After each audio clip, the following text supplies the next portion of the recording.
Consulting firms like BCG, Boston Consulting Group, McKinsey, EY and other big fours, we know there's something into finance. Yes. But what do these other big consulting groups do? So in my company, I like to call it as a 4D model. We firstly diagnose, then we deduce, we deliver, and then we also go and do a recheck of sorts. Tomorrow, God knows, there could be a razor coming out of the phone and shaving you, and I don't know where it is going. AC, probably. Exactly. The ones who choose Parle-G, if you go out and ask them what are they choosing it for, I think they're choosing it for nostalgia. Even in 2010, I had no clue of what am I going to do. I in fact quit my job, and my boss at the time, she asked me as well that what is it that you're going to do, and I had to tell her this, but I have no clue, and I honestly did not have any clue. This reminds me of the recently released podcast of Raj Shamani with Vijay Mallya. Probably last week it trended across the nation. Yes, I heard of it. Yeah, it got crores of views and all that. And generally, the conception in India and around the world is why Vijay Mallya failed. He failed because he got into airlines, the Kingfisher Airlines. Yes. And Vijay Mallya says he wanted to make it as customer-centric as possible. Germany, Italy, France, all of these countries have developed a UVP that they're known for. They've preserved it. Their governments have worked towards helping them keep it sustainable. One similarity I find between Swiss-made watches and CTR dosa. Okay. It's the legacy. It's the legacy that they have formed. The town that I live in, Switzerland, there's a town close by called Biel, and Biel is the capital of watchmaking. Biel and Neuchâtel are the capitals of watchmaking industry of Switzerland. In that museum, they don't sell. They just kept this as a museum. Okay, what worth of products would I have to buy from Omega to be on that wait list? You said relation. Yes. She didn't even bat an eyelid. And this gave me goosebumps that one sales executive at Omega said this to my friend, that sir, it doesn't matter how much you buy. It doesn't matter how many units you buy from Omega. What matters to us is what is the relation you have with Omega. Hello viewers, I'm Sanket and welcome to Midas Venture Prep Podcast, episode 5.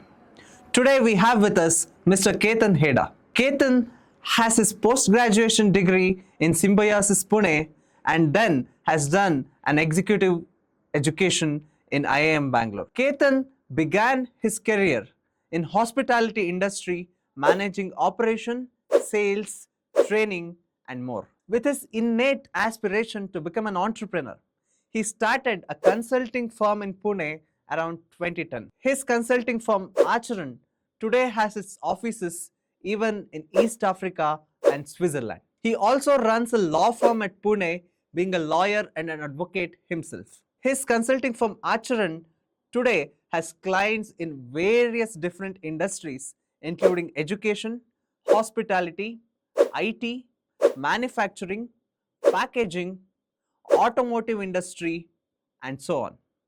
At Midas, Ketan coaches our students on business operations. As we generally talk about, at Midas, we don't invite professors from universities to teach you theory and textbook. We invite real entrepreneurs who have been there, done that. Midas School of Entrepreneurship, Bengaluru is a state-of-the-art B school in India that adopts experiential education for aspiring entrepreneurs. We offer 1-year PGDM in startups and family business. Unlike traditional B schools, we don't teach you textbooks and conduct exams. Instead, here you learn business by actually doing business. Here, everything is hands-on learning. Don't miss to subscribe to this channel as we'll be hosting many more entrepreneurs, business owners, and coaches. Hi Ketan, how are you doing? Hey Sanket, I'm awesome. How is Bangalore treating you? Bangalore has been very, very hospitable every time I come here. And the food, oh my God, I must tell you. There's such iconic places, CTR, and a couple of them you have suggested yourself. Yeah. And then a few friends of mine who are Kannadas. And I am having a treat of my life. Maybe I'm putting on 5 kgs. So actually, I mean, this is the second time we are seeing you in Bangalore, but you keep frequenting to Bangalore? Yes. Yeah. Post-COVID, my visits to Bangalore had gone down. This is now that I've picked up again. But before COVID, it was very frequent. I've been here quite a few times. I've also had a chance to have executive education from IIM Bangalore. So, Oh, wonderful. yeah, so that's when I stayed here for some time. Yeah. Yeah, I've been here. I've been a frequenter here. So, talking about the IAM, Bangalore Executive Education. Yeah. So, when was this exactly and what did you do? This was in the year 2017. Okay, and I was learning strategy consulting from one of the best resources that there could be. I remember him, Mr. Thomas Kuruvilla. He happens to be the managing partner of the world's oldest consulting firm. Not the biggest, but the world's oldest, Arthur D. Little. He used to be the managing partner for Middle East region. And he was our coach, mentor out there. Had some brilliant insights. Like when I went there, that is when I realized that there is so much more to do. I was already practicing consulting before getting into IIMs. But when I went there, that's when I understood that what is supposed to be the structure, what are the fundamentals of business. It really shifted my way how I was looking at entrepreneurship. Yes. And that really gave me a boost because I think a year and a half later, I was able to take my firm, my consulting firm, Aacharan Consulting, I was able to take it from Pune to East Africa in 2018-19. Just a year and a half later. So I think what happened at IIM Bangalore has been instrumental in my journey. Yeah, I mean, I also hear about management consulting very often these days. There are a lot of courses online that sell, that train management consulting. Yes. And generally for the youth today, management consulting is not something that's covered in at least many of the degrees that we study. I don't know very much about some particular MBAs. Yes. But this is a trending term. This is a trending profession. Yes. So what does these people do? Even for example, the consulting firms like BCG, Boston Consulting Group, McKinsey, what do this EY and other big fours? We know there's something into finance. Yes. But what do these other big consulting groups do? So big consulting groups, now frankly I have, it would be unfair of me to make a commentary because the breadth of services that these big four consulting firms have, it's not just finance, it's not just one function, but they are, if I were to say this, they are more functional, they cover the entire landscape of functions in operations, in management, mostly. If I were to give a nutshell about what they do, I think they help the businesses understand the what, the how, like what is to be done, how is it to be done. They help businesses fine-tune their processes, sometimes design their processes. They bring about a deliverable, they bring about a measurable change in the output of the business. Yeah.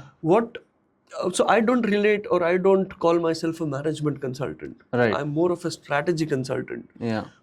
How are strategy consultants different from management consultants is we answer the why of, before the what and the how, we help the businesses elicit why are they doing what they're doing.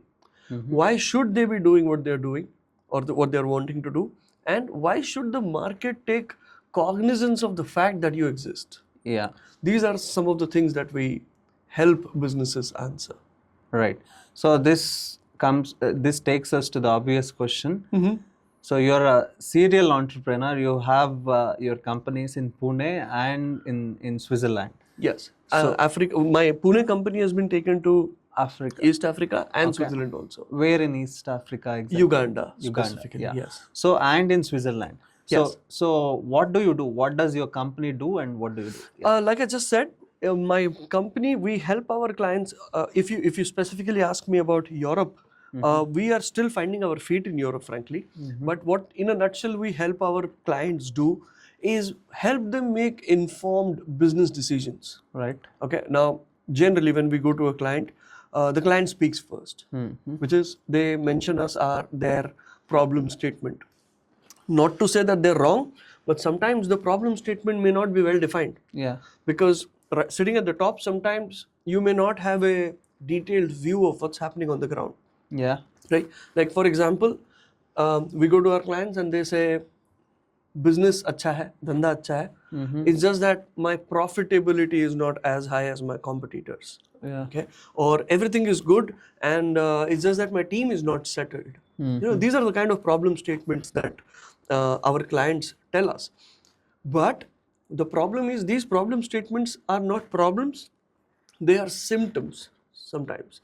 So what we need to do at Acharan, we never take an assignment unless we conduct something called as business diagnosis. Now we listen to the entrepreneurs, of course. I mean, they know about their businesses much more than we can ever know. So we get a feel for them from them, but then we actually roll our sleeves up and sit in their business, if need be, sit behind their salesperson's bike and go out in the market, talk to focus groups in his business, employee groups, do what it takes to correlate as to what has been said as the problem statement. Is it really the problem statement? And they will do something called as RCA, root cause analysis, and try to find out what is the real reason why this could be happening to the business. Yeah. Okay. And post that, we also, I mean, come on, nobody is going to hire us to tell him what the real problem is. Yeah. Once we tell him the problem, he is also going to expect a solution from us. So we come up with a blueprint of a strategic roadmap. Sometimes it could be 1 option, 2 option, 3 option. Whatever we have in our heads, we present it to the management, and then when the both of us are on the same page, we actually start delivering it also. So in my company, I like to call it as a 4D model. We firstly diagnose, then we deduce, we deliver, and then we also go and do a recheck of sorts. Right. So you call it 4D. Yes. What are these 4Ds? Sorry. The first one, like I said, is diagnose. We never take an assignment unless we diagnose. The second one is deduce. We deduce what the actual problem is. We deliver. We're not the ones who say, this is the problem and you may get somebody to deal with it. Sometimes the clientele does not have the right kind of resources to bring about those change. So but I think we won't be doing an honest job if we just let them be dependent on us. Yeah. Right. So what we do is we ask the entrepreneurs, the management, to have a team whom we can give a knowledge transfer on the go. Yeah. So because we are there for a limited period of time, and then after we go, the systems shouldn't collapse. So that's how we roll our sleeves and deliver it also. So I think you said the name of the firm is Aacharan. Yes. How did you come at that name? So the journey has been interesting. I before getting into IIMs and business consulting, I was a trainer, and I'm even till date, I'm deeply interested in human behaviors. And then we started with behavioral training, and somewhere down the line we realized that businesses are just like human beings, right? Just that they don't have a head, a set of eyes, nose, but they're just like human beings. It's like an organism more than an organization. Exactly. Yes. Very well said. So my thought was that there are behaviors, there is conduct that is aligned with your strategy. If you're aligned with your core purpose, that's how you deliver impact. So then I realized back then that it is all about behaviors. It's all about conduct. And I have a penchant for keeping Hindi names or our vernacular names, Devanagari names, because cool sounding names are dime a dozen out there. And I think just because we don't emphasize this, but that doesn't mean that our words, our language does not have that kind of impact. So I chose to have a name which is Hindi, Sanskrit, and Acharan came naturally to me, and that's how it's named, Acharan. Do the clients in East Africa and Europe ask you, what is this about? Why have you named like Yes, they do. And believe you me, they are the ones who spell it correctly or pronounce it correctly. Is it? But most times in India, I end up getting so many calls saying, is it Archana Consulting? So, I don't know. It is very strange. They will be careful with their pronunciation, but here we sometimes... But having said that, a lot of times I've been asked this, and frankly, I like it being asked, because when somebody asks you, that's a touch point, right? You get to elaborate your business proposition, business idea, why that name came. That's a conversation. So my chances of getting an entry in the door becomes higher if that person is asking me, why did you name it Acharan? So you yourself are a service-based business owner, and you specialize in services, in business services. Yes. So how is the service business landscape in India and around the world in 2025? Oh, very interesting you ask that. I feel in India, it's not some. I'm not the first one to come out and elaborate about how services is a big market in India. But my take on this is, so India has always been a services hub for the entire world. Yeah. How I'm seeing it shift after 2020 is services with a blend of knowledge and idea economy. I mean, we're living in a day and age where information is available, not even at fingertips. I mean, if you say, hey Siri, she can tell you whatever it is that you want. We're living in that kind of times. So today, essentially, services have to be blend with knowledge and have to be blend with technology, have to be blend with decision making, have to be blend with something called as ideas. This is what service sector is becoming. And I think the service landscape in India, to answer your question, the service landscape in India is poised at an exponential growth, simply because understanding of all of these areas, technology, India understands technology like no other country. Maybe we haven't built real big products yet, but understanding what has been built is also very important to be able to serve, right?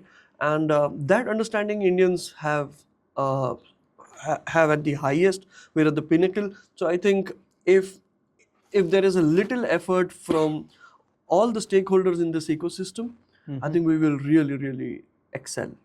So again, when it comes to product market, most of the products, because thanks to advancement in science and technology, let's say, for example, a phone's technology is almost saturated. You can't make nothing more with a phone. I mean, something like that. True. It's just an example. There are many other things that we can talk about like this. Yes. To create a differentiation in the product is difficult. Yes. So, but in service business, you can still probably innovate. So, how to do that and how to create this differentiation, the USP in your service business? I'm glad again you asked this question as well, that the way you framed it, that at a product level, in most products across the world, I mean the high selling ones, there is hardly anything left for us to create as a differentiator. Now, even if there is a differentiator, like every year, every 6 months, every 3 months, we see a phone on the market that has differentiated itself from the other phones, right? Like you bring up a 256 megapixel camera, then that's a differentiation at a product level. Tomorrow, God knows, I mean, there could be a razor coming out of the phone and shaving you, and I don't know where it is going. AC, probably. Exactly. Yeah. But having said that, the problem is, the moment there is this differentiation created at a product level, even if you're a differentiator, 3 months later, when you actually go down to the market to buy that mobile phone, there are dime a dozen phones available with probably the same features or maybe more. Yeah. Right. So in this day, because of the advent of technology, you can create a differentiator at a product level, but be rest assured that is going to be maybe copied or, God forbid, even bettered in no time. Right. So when you said what is like how to define a USP, I think the time has come where we have to move away from USP as a term. USP is overrated and it is outdated both at the same time. I think the right word which all of us should be looking at is UVP. Okay. Yeah. Now this is my firm belief that this is true for the products also, because with so much of option available, even in the product segment, people are not buying the product anymore. What is UVP? UVP stands for unique value proposition. not unique selling proposition. Right. What you offer as a unique selling proposition, like I said, will be copied or even bettered. Even if it is copied, it's not unique anymore. Like when you go to the market to buy a 256 megapixel camera, and then you have 5 phones which have 256 megapixel camera, it's not unique anymore. You see? So when people are buying at a features level, that is fine. You can create these differentiators, but they don't last long. But when people are buying for or when you're making your clients buy for benefits that you're offering, that is when you're moving closer towards finding what value proposition are you delivering. Yeah. No? And I have not known of a single client, of a single consumer in the market, even bring out 5 rupees or 10 rupees from his pocket until and unless he gets some value. Like for example, Parle G. I'm sure you've had Parle G Yeah, biscuit. of course. You Yeah. like it, right? I think it is our nation's most favorite biscuit. Yeah. But it's been on the shelf for like, I don't know, before I was born. Yes. Right? So 40, 50, 60, I don't know how many years the biscuit has lasted. And imagine it has lasted with competition from the biggest of the biscuit brands all over the world. Yeah. And it costs what? 4, 5, 10? At best 5, I think 10, not more than 10 rupees. Yeah. Now imagine this. When you're buying that biscuit, you're not buying it because it is the cheapest. Yeah. I mean, by the grace of God, today we can afford any and every biscuit that we want, especially in a city like Bangalore and Pune. We can afford any biscuit brand, by the way. But the ones who choose Parle G, if you go out and ask them what are they choosing it for, I think they're choosing it for nostalgia. Right. The value, the feeling that you get, that you got as a child, you're looking at it again. And that's why you're buying Parle G. No biscuit brand can take nostalgia away from Parle G. Yeah. Of course, I don't want to get into the debate whether there are other biscuits better than Parle G or not, but I'm assuming that there would be at least 10, 12, 15, I don't know how many biscuit brands that probably are better than Parle G biscuits. Someone who is a biscuit connoisseur would tell you that there are other biscuits which are much better than Parle G. Right. It doesn't matter. People who are buying Parle G are buying it for the nostalgia, not the product. Yeah. Do you get me? So, I think the market now, the services market has to understand this, that when you said innovation, what can the service industry do to innovate itself, to create that differentiator?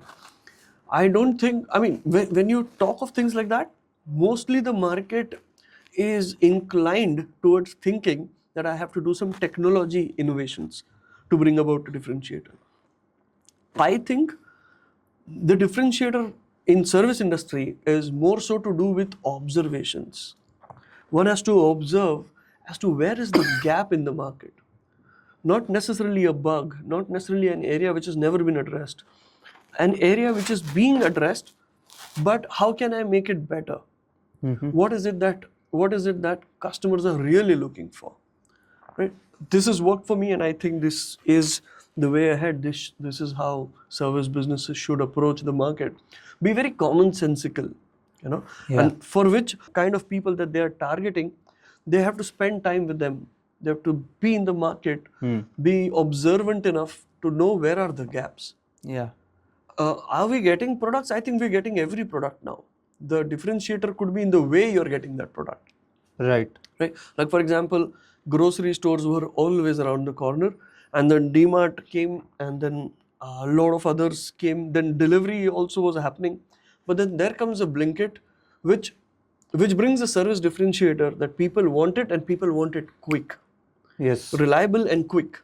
So Blinkit or the big baskets of the world, they are doing that now. By the time you reach home and you fresh and change if you order something and you fresh and change, your stuff is at home. The last minute delivery app is what True. So I think the way ahead is to understand people problems, for which service businesses will have to immerse themselves in people and not in technology alone. Of course, technology is important, but technology is a means to deliver to some end. Yeah. One has to find what that end is. One has to find what is the market is. What is it that the market is looking for? Yeah, we are just discussing about how to kind of become customer centric. You will have to solve it for the customer. One great example I read, recently is Amazon. I was just interacting with somebody from Amazon, some senior marketer from Amazon, and she was part of the company. Even during the days Amazon came to India, the general perception was, Amazon is a big firm, and it can actually destroy Indian market. And it's some foreign entity and all that. Yes. But one thing they did is they positioned themselves as the store next to your door. Yes. So your neighboring store. Yes. And we are not very big this thing. And second thing is they're so customer centric. Yes.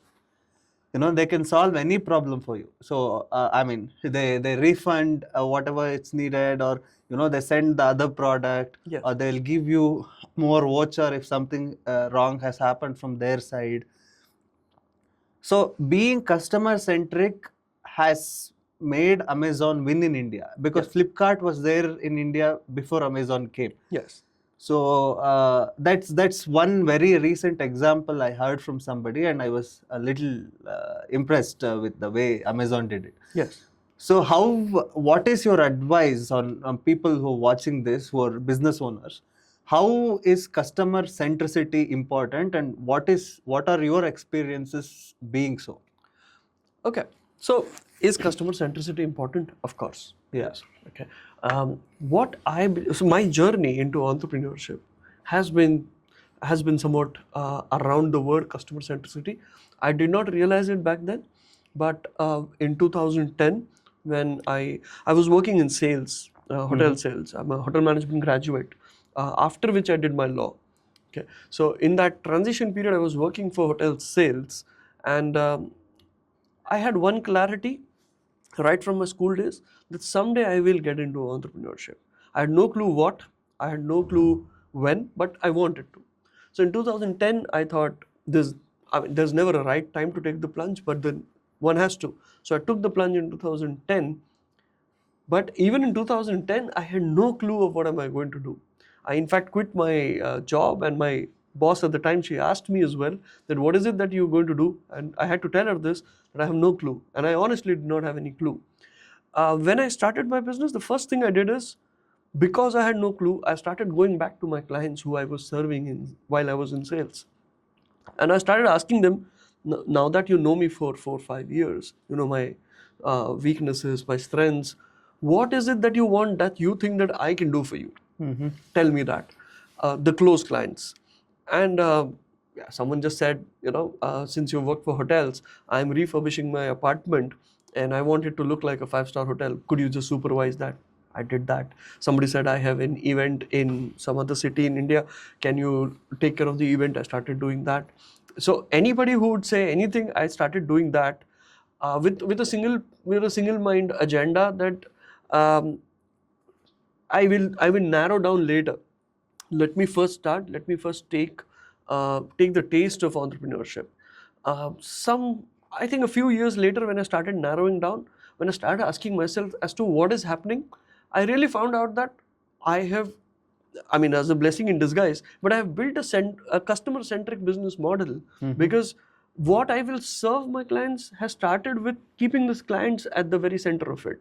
And that's how I built my products, my services, my offerings.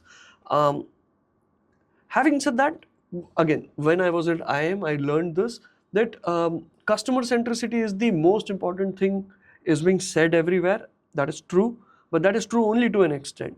Beyond that, it is overrated. I think in businesses, there are 3 value disciplines majorly. One is customer centricity, the other is product leadership, and then the third is cost leadership, right? Now, these are not mutually exclusive of each other. If you're customer centric, doesn't mean you can't be product leader or cost centric. You have to be everything, but primarily your positioning is going to be on one of these value disciplines. Now, if you try to be more than one of them, if you try to be everything to everybody, you'll end up being nothing to nobody. Yeah. In the market, they will not know what to know you for. right? So it's important that one understands that centricity is very important, but it comes at a cost. Amazon was willing to pay that cost, Yes. right? But then there are so many businesses that we know. In fact, when we started this podcast, you asked me how's Bangalore treating me, and then my friend recommended me. Even you recommended me this place called CTR. Yeah. Right? What is it? Do we go there for the cost, or do we go there for customer centric? I don't think he even comes and talks to you. Yeah. He doesn't. I mean, he doesn't pamper you as Yes. a guest, like a guest at a A-grade restaurant, or like the team at a A-grade restaurant would do. They don't do that. Yeah. But their dosas are the best. Their dosas, idlis, their fare, their menu is the best. Now, when they say it is the best, that doesn't mean you can have your opinions. But they say this is what it is, and this is the best. So they have positioned themselves as a product leader. There's so many businesses around that position themselves as a product leader in the market, and then cater to it. Those businesses may or may not worry about customer centricity as much as somebody else would. For services business, though, I think, look, the whole idea of a service is for a customer, right? Yeah. Right. And if you take the customer out of that equation, then it's going to be very difficult. So a service business can be a product leader, but cannot be at the cost of customer centricity. Yeah. This may be a little contradictory, but ones who understand this would understand this. My advice to everybody is, if you're getting into service business, please understand that you have to develop, these are not mutually exclusive. You have to develop a product a service which is the best. Yeah. But at the same time, you cannot do it at the cost of the customer himself. His needs, his priorities have to be kept into account. Like, for example, I hate those service businesses where if I go as a customer, they ask me because in the name of technology revolution, they make, for example, they would give you an iPad where you have to fill a form. So that the CRM works and you're served better. But I hate it when there are more than 3 to 4. I'm sure you will also hate it when there are more than 3 to 4 fields where I have to fill in information. Yeah. If you want a form like that, then better get a resource who would do it for me. Yes. He or she may ask me questions. When I answer, then that person, that resource feeds that information. It's fine. Don't get me to do it. Yeah. Right? Are you getting what I'm trying to say? Yeah. Being a digital marketer myself, we always try to kind of keep the user journey very simple. Exactly. We want them to buy or register or do anything within just 3 to 4 clicks. More than that is inefficient. Yes. So very recently, I'll give you an example, a very heart-touching example. I live in Switzerland more than half the year, and Swiss trains are one of the finest that they can be. Yeah. They run on time, exact, precise time. They're seldom late. They're well served. They're best in class. Right. Now, we are already happy to pay whatever we pay for those trains because the trains are so good. And then this, I think, in the month of April, I was out with my family for a vacation, and I was coming back. I don't remember where, but a TC comes and she asks us for the ticket QR code. Right. We give her that, and this was exactly the next day of my wife's birthday. And she looks at my ticket, my daughter's ticket, and then she scans my wife's ticket, and she says, "Okay, done. You have good tickets. And by the way, belated happy birthday." She said that, right? Yes. It was just the next day. Now, she could have not done it, and we weren't expecting it. The fact that she did it tells us how customer-centric the thought process at Swiss Rails is. SBB is the name. They have built the best train possible, the best, the other services possible, but they're not forgetting that the passenger who's traveling that train is what this has been made for. Yeah. These countries are known to be dry, but here comes a ticket checker, a ticket conductor, who comes and wishes my wife. This is what I mean. There is absolutely no doubt in my mind that none of this would have mattered if the train was not good itself. Right? The train has to be good, the seats have to be plush, all of that, but then that human touch is right at the paramount. So, I mean, very interestingly, this reminds me of the recently released podcast of Raj Shamani with Vijay Mallya. Probably last week it trended across the Yes, nation. I heard of it. Yeah, it got crores of views and all that. And generally, the conception in India and around the world is why Vijay Mallya failed. He failed because he got into airlines, the Kingfisher Airlines. Yes. And Vijay Mallya says, it is, he wanted to make it as customer centric as possible in terms of more than customer centricity, you could call it as luxury actually. I mean, he wanted to make sure everything is, served to the customer from A to Z, from the time they board the plane and till the time they deboard. And, he thought, that will actually win the game.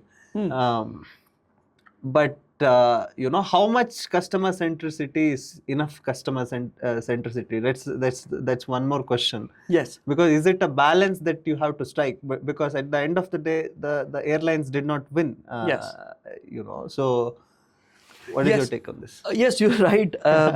Quite frankly, as a service business, entrepreneur myself, and I have more than one service businesses currently, and I agree with your point that the moment you do something as a differentiator, even in the service business, sooner than later it becomes the norm, or even if the others aren't making it a norm, your client with one of your gestures is going to be happy or delighted the first time. I mean, he probably is going to be delighted the first time. Second time, he'll be happy. Third time, he'll start believing that this is the norm. Fourth time, God forbid if you are unable to do it or not do it the way you have done it, he is in fact going to be upset. That, oh, how come you didn't do this for me? Right? So, I think it's a double-edged sword that you try to create a differentiator just like Mr. Mallya did. Yeah. Again, Mr. Mallya is Mr. Mallya. And he must have had a vision. He must have had a thought about how he wants to build that airline. But in hindsight, it is easier to say something or analyze something in the hindsight. Right. But now that we are sitting at that hindsight, I think, and this is not just about Mr. Mallya. I think most service business people, entrepreneurs, they try to create a service model which they think is right. One has to be prudent enough as an entrepreneur to know that this might be the level of service that I appreciate, but is it that the market A appreciates it and B is willing to pay for it? Yeah. Right?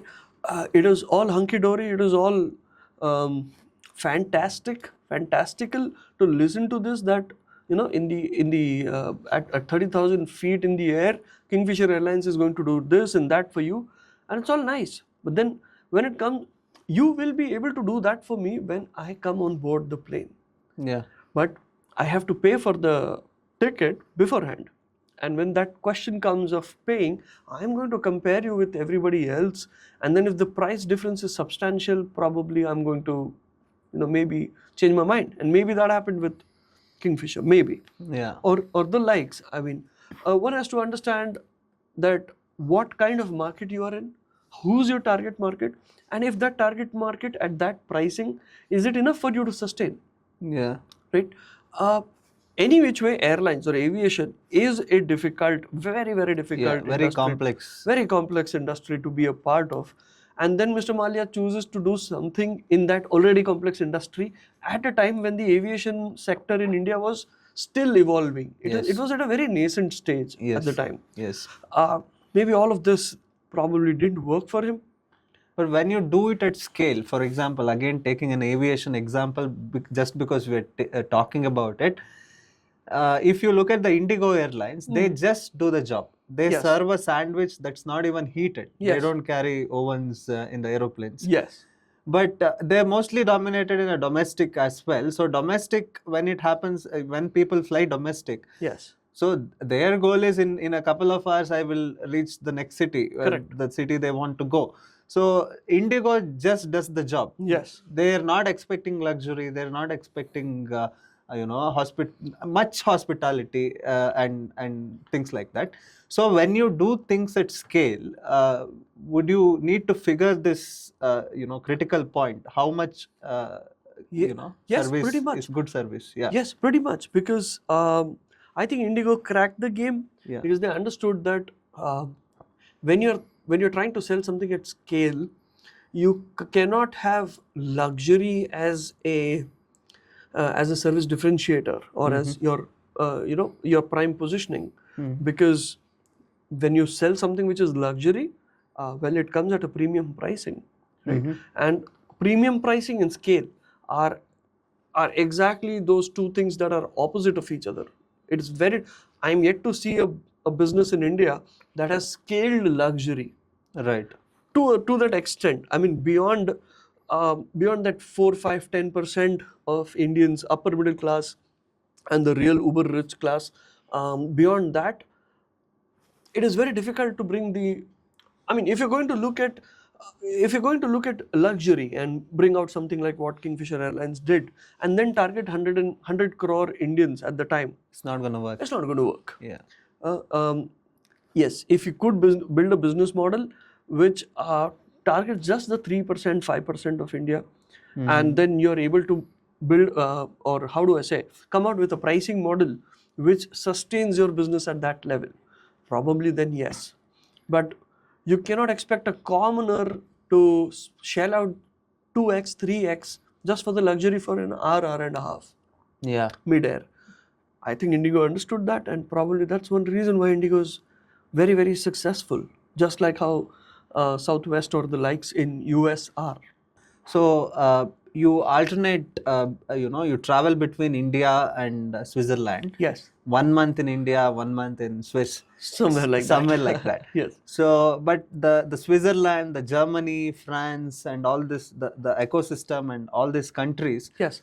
they are primarily, a manufacturing hub. Yes. Especially Germany, France are manufacturing hubs. I think Swiss is also popular for some of the products like the watches and things like that. Yeah. So, how do you see this mindset difference between Asian nations and the European nations, especially India and this European belt that is predominantly a manufacturing and product hub? At the risk of sounding boring, I want to repeat myself. I think one of the difference between these nations, their ecosystem and ours, I mean, I'm not necessarily saying everything is working really well there and nothing is working well here. There are quite a few things that are working well here as well, of course. Yeah. But having said that, what prime difference that I feel in these countries that I travel to in Europe, and what I read about otherwise, and then India specifically or subcontinental countries, is we are catering to a opportunity in the market. Right? Somebody has built something there. They need service from labor which is cheaper than their labor. We saw that opportunity. We speak good English. We understand technology. We position ourselves fine. But if you talk about India and if we think that this is going to last, yes, this has lasted for 2-3 decades, and of course for some years it's going to last, but we don't know. Philippines, East Europe, Romania in specific, these are countries which are closing in very, very fast on India. Right? A lot of businesses being shifted because speaking English was the only criteria that these countries did not have earlier. Right. And they're working very hard on increasing their English infrastructure since last 2 decades now, which means sooner than later they're going to have a huge workforce that speaks brilliant English, just as us. So what I feel is the countries that you mentioned, Switzerland, Germany, Italy, France, all of these countries have developed a UVP that they're known for. They've preserved it. Their governments have worked towards helping them, keep it sustainable. Yes. Like for example, Switzerland is known for its watches, for the way it values times. There are so many countries that make watches. There are so many. There is so much technology innovation that has come into watches, right? And Swiss out there, they're still making traditional watches, analog watches or chronometers. But they are making one of the finest. People are queuing outside their centers to buy those Swiss watches, right? Recently I heard one of the most expensive watch sold in Switzerland in the year 2020 or 21 was a Patek Philippe wristwatch sold at, I think, INR 300 crore plus. Right? In this day and age where smartwatches have like taken the market by a storm, and yet there are people who are shelling out lakhs and crores of rupees for a watch. They've maintained that, and they've not just maintained it with their watch, the entire ecosystem. Like if you go there, you can see that these are people who value time. The trains, if they say 8:47, the train comes at 8:47 more often than not. Yes. Right? If they say the train will reach your destination at 9:56, it will reach at 9:56, not 55, not 57. That is the precision that they've been able to build. That precision, the time, the sensitivity towards time is a part of their culture.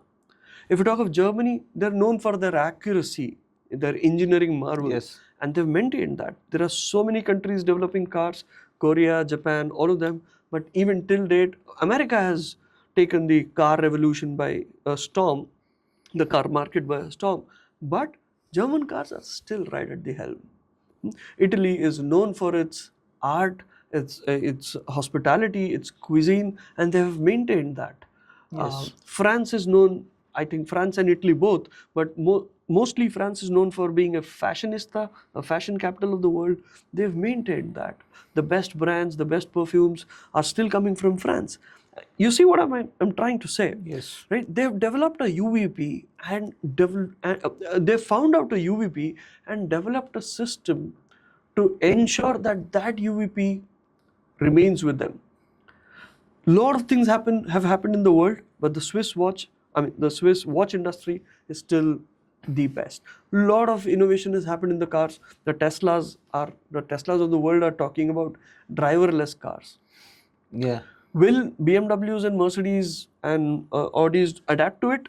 Yes, they will. Of course, sooner than later. But the German car is still right at the top. They've maintained that. What is it that you think India is known for except for cheap labor currently?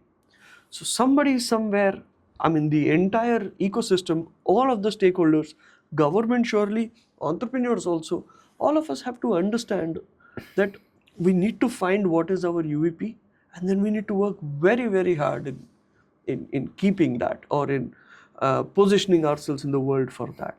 Yeah. We criticize China so much, but then when I say UVP, it doesn't mean it has to be premium. Yeah. It can be something that you're known for, which is not so premium also. Chinese goods, they're known for being cost effective, cheap sometimes. But whichever way, they have taken economies of scale as their UVP, and then they're building scale like nobody else is. But the interesting thing about China is, they sell both cheap quality products and high quality products. They know how to make both. Exactly. Yes. Even the high quality products that we are buying from other countries are in fact manufactured in China. And it's not a secret anymore. Yeah. Right? But generally the UVP is that China is known for goods that is cheaper than the rest of the world. Yes. Right? Yes. So be it. But then China is able to do that, at least create a name for themselves. Like if you go in the export and import market, you will notice that any export oriented business in India, the most, not just in India, all over the world, the biggest competition they are having is from Chinese companies. Right. They say their rates cannot be matched. Yeah. How they're doing it, some other day, but they're doing it is the fact, you see. There is one similarity I find between Swiss made watches and CTR dosa. Okay. It's the legacy. It's the legacy that they have formed. Yes. See, both the CTR dosas and the other dosas fill the stomach. Yes. Some of the other outlets, new outlets in Bangalore, actually the taste is better than CTR. I can take you to some. But even the Swiss made watches and the other watches show the same time, and Yes. we have phones now which will show time whenever we want with accuracy. Yes. But it is the legacy that these brands have built. Yes. And even if we come to the service businesses, if I check into a Tata, managed hotel or an ITC or something like that, I have a certain feeling about that organization. Yes. So how important it is for legacy businesses? Because we at Midas, we also focus on legacy businesses and family succession, businesses. Yes. So how important it is for businesses to form this legacy? Well, of course. I mean, nothing can substitute a business legacy. I mean, if you're sitting right at the top of a business which is 50-year-old in the market, 100-year-old in the market, it is surely going to speak that the fact that you've lasted for those 50 years or 100 years and are still standing strong means that you're doing something right somewhere. So this UVP you're talking about, so I think UVP delivered on a consistent basis for a long time will create this legacy. Yes, lead to legacy. Yeah. Sometimes in our business scenario, unfortunately, sometimes entrepreneurs think it is the other way around. Sometimes they think of legacy as the UVP. I see. I mean, legacy could be one factor to sell, but I mean, if legacy is a UVP, how do you develop it unless you've spent some 40, 50, 60, 100 years in the market, right? It cannot be built overnight. So I don't think you're right that UVP is, legacy cannot be a UVP. The fact that you stick to your UVP, create your processes which are aligned to that UVP. Everything that you do in your business is aligned with that UVP. That is where you create a legacy. Right. I mean, legacy is a spin-off. I mean, it's a result. It's a spin-off. Yes. It's a result of what you've done right. Yeah. Right? And I mean, very recently, in the town that I live in, Switzerland, there's a town close by called Biel, and Biel is the capital of watchmaking. Biel and Neuchâtel are the capitals of watchmaking industry of Switzerland. Interesting. And in Biel, there is a place called, if you ever get a chance, you must visit this place. Not a lot of tourists go there. There is this Omega Museum. I see. Okay, in Biel. And in that museum, they don't sell. They just kept this as a museum where the moment you enter, the first thing they will show you is a movie, which is in like a 360-degree projector movie, and that movie itself will mesmerize you because it is talking about the evolution of time. Yeah. And then they have integrated Omega story into the evolution of time. Right. Okay, and then they bring you to how Omega is today, and then you go around the museum, look at their watches. The moment you step out of the museum, you already feel that, oh, you have witnessed something extraordinary. Okay, now a lot of our businesses would tend to think, acha, to give that feeling of premium, you have to do this. No, it's not a gimmick that they've done. They believe in it. And how do I know it? Is because with a friend, I went, Omega was the first watch to go on the moon. So this friend of mine wanted to buy the moon watch edition of Omega. Okay. After the museum, we went to the shop there, the boutique there. And the lady who was helping us, he asked her for that moon watch, the original edition. And she said, we don't make that already. We make it only on order. And then there is a wait list. So my friend asked that, put me on the wait list. No, sir, we don't do it like that. You need to have a relation with Omega to be on that wait list, right? And then obviously immediate next question my friend asks is, okay, what worth of products would I have to buy from Omega to be on that wait list? I mean, you said relation. Yes. She didn't even bat an eyelid. And this gave me goosebumps that one sales executive at Omega said this to my friend, that, sir, it doesn't matter how much you buy. It doesn't matter how many units you buy from Omega. What matters to us is what is the relation you have with Omega. Right. How many people at Omega do you know? How many people at Omega know you? How many events of ours have you attended? Right. How much do you value Omega? Only then we want to be, you to be on that wait list, because we don't want to sell that watch to somebody who doesn't appreciate what Omega is or doesn't really understand what Omega is.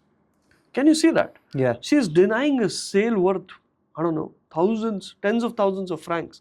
She's denying that. She's like, no, I will not sell to you. Yes.